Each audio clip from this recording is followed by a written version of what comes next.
Hello, hello, hello. Welcome to All Stock Trades. Mike, check 1, 2, 3. How's everyone doing today? So, another video for you guys here. Just a very quick market analysis of what's going on and just the things that I'm looking at. Obviously, there's a lot more to talk about. We're just going to keep it simple here.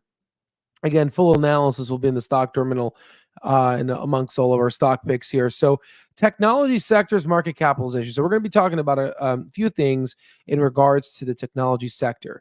And it is literally approximately 40% plus of the S&P 500 stocks, which shows you the exposure rate of how much technology is encompassing the S&P 500.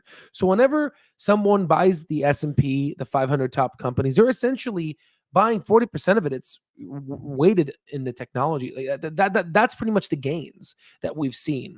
And which is why you're seeing, folks that are just value investors like Warren Buffett, who invests in, just very boring companies, as an Apple, or like Bill Ackman opening a position in Google. So overall, if you look at Warren Buffett investment in Apple, it's just a prime example of the substantial exposure of the historic value orientated by hedge funds to technology companies. Many hedge funds now have significant exposure to technology companies driven by this technology sector market capitalization that we basically see in the S&P 500. We know that we have a labor shortage that is continuing to increase, especially with the immigration challenges that contributes to the workforce deficiency. In fact, Cathie Wood always states innovation solves problems, emphasizing the pivotal role of technology in addressing these labor shortages. And again, guys, remember, because we have all of these problems in terms of with labor. So what are we going to do? Well, we're going to use our tech to automate the process. I mean, you could see kind of little pivotal examples like Walmart in removing a lot of the cashiers and keeping things to where you can order now from a computer. In fact, I was just the other day at a fast food chain, and I just asked the lady for no cheese, and she took her like I actually counted. It took 7 minutes because she just Americans just love to have a lot of cheese in there, so she couldn't find the no cheese button, right? So yeah, it just shows you, like, I commented as, man, I would love to just order this myself. Maybe an asshole move of me, but really, innovation, I do believe, just like Jamba Juice, they have already integrated this. I think automation is key here. So, in terms of the prospects of AI and cybersecurity, so if we look ahead of 2024 and beyond, the prospects for artificial intelligence and cybersecurity are very promising. If you go ahead and look at this AI rise in investments, the biggest winner of 2023 was OpenAI. I mean, they just literally ballooned billions of dollars in evaluation. And if you were to say this in terms of looking at AI, a lot of countries now are going to be putting their gross domestic product in spending in artificial intelligence. So we're going to be looking at these themes when we calculate the value of future companies that I'm currently doing my due diligence on, looking at companies that are in the AI field. It's good to have a chain of them and a basket of them, because one of them will become dominant. And the question now is it going to be the Magnificent Seven, or is there going to be a unicorn within that is going to be able to balloon in evaluation and not get bought out? In terms of cybersecurity, governments worldwide are increasingly acknowledging the shift away from traditional warfare, recognizing that companies like Palantir Technologies as a beneficiary in the evolving cybersecurity landscape, which is why, if you don't realize, we called out cyber security stock CrowdStrike in the past, and it's done incredibly well. So you can start to see that technology is solving problems, and whoever owns AI now, as what Putin says, pretty much will control the face of the world, the fate of the world.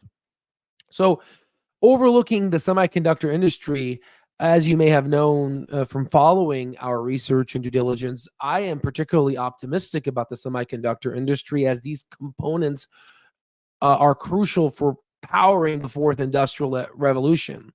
Think of it as the gold rush in California The people that made money were the people that sold the shovels, right? Well, the semiconductors are within the mainframe that allow the AI computer to think. So recall our discussion about the importance of the positive close on the fifth trading day year to date for the analysis.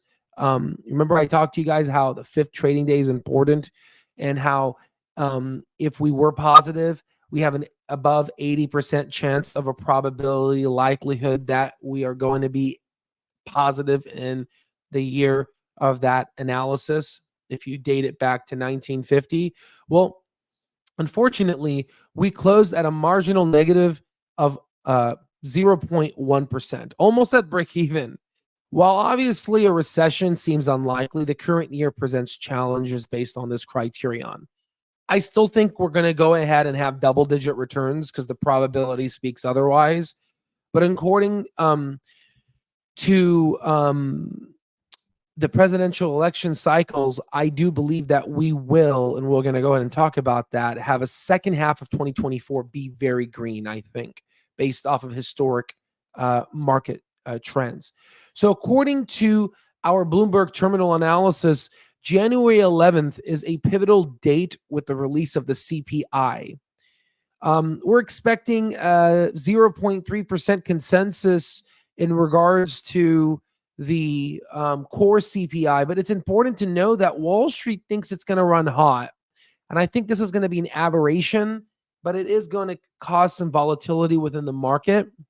But I still do believe that we are going to go higher, because if you don't recall, the 10-year Treasury yield has been increasing. And I believe the 10-year Treasury yield increasing is offsetting this future prospects of a hot CPI report, which I think the market will recorrect itself given my institutional data that I have.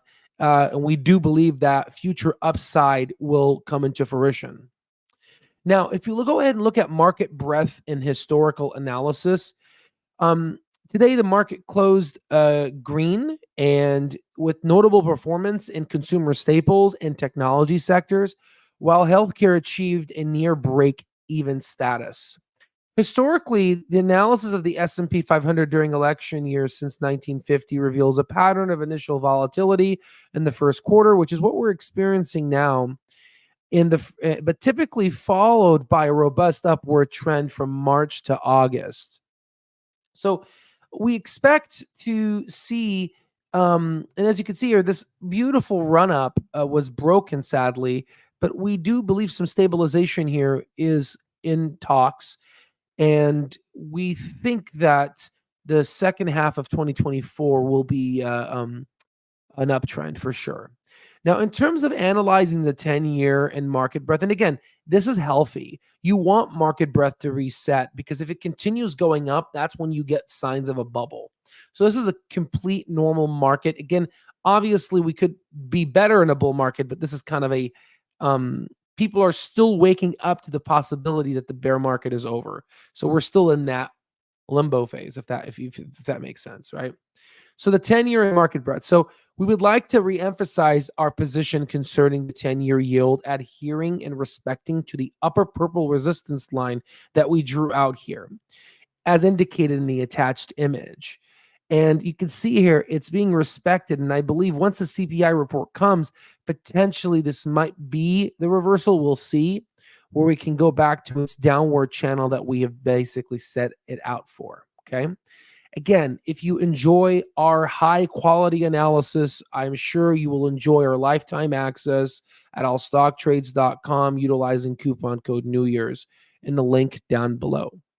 Now, very quick, I have some questions here. What do you think about AMC? Just hit an all-time low today. Well, I would need to go ahead and look at the company again. I do like the Taylor Swift Eras tour, and hopefully that could offset AMC's high-stricken debt.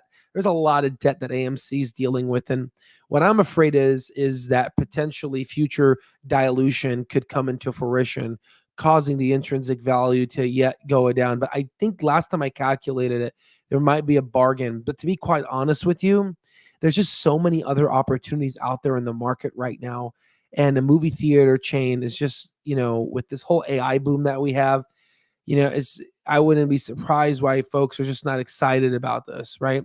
But again, we'll take a look at it again in the near future because I understand how important this is to retail investors.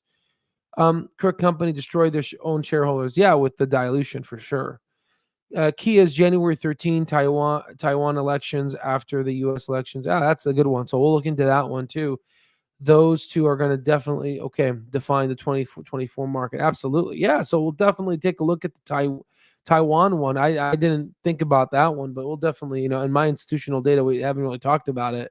More so, we spoke about the Bitcoin ETF, considering the SEC just didn't have two-factor authentication. The SEC is supposed to protect retail investors. They can't even protect themselves from getting hacked. What a joke. Well, guys, if you enjoyed this video, consider giving it a like and subscribe to our channel, and I'll see you on the next one.